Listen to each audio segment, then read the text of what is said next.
Do you use checkpoints or aid stations for your nutrition to fuel your endurance event? Do you rely on them, or do you try to self-support your races? What is the best approach? Stick around as we dive in on this topic in this episode of Monday Mindshare. Hey, Coach Aaron here, host of SFuels Monday Mindshare, where we combine endurance and nutrition to help you go longer.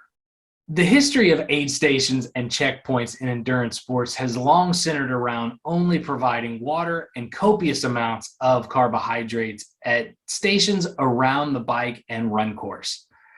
This was the way for a long time, but things have changed a lot in recent years with the development of hydration and fuel storage solutions on your bike and also with run vests. In the past, athletes had access to limited nutrition at aid stations during events. So athletes, to combat this, to get familiar with these products, would train on these items so they would be familiar with what was on the race course that day. This would also lead to them consuming these products outside of training as well. And due to their high sugar and carbohydrate content, that wasn't ideal for the athlete's physiology and recovery. Issues with checkpoint fueling is it leads to erratic spikes in blood sugar, and that can lead to drops and crashes of energy. Another issue is if you miss a fuel bottle on the bike, you could be looking at a long period of time with no fuel at all.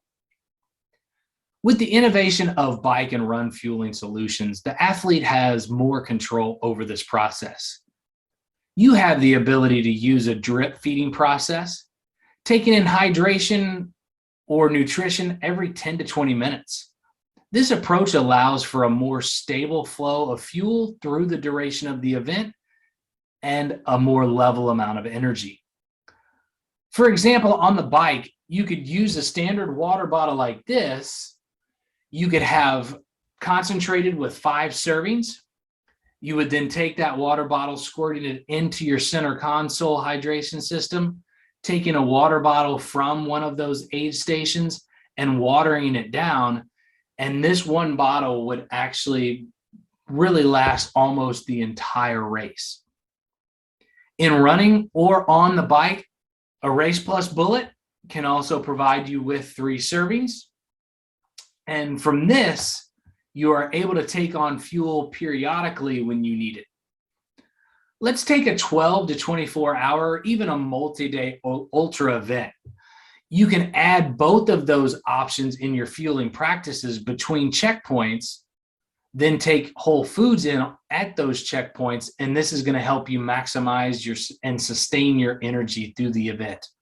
I want to thank you for tuning into this episode of Monday Mindshare. Please take the time to subscribe to our channel, and let's go longer.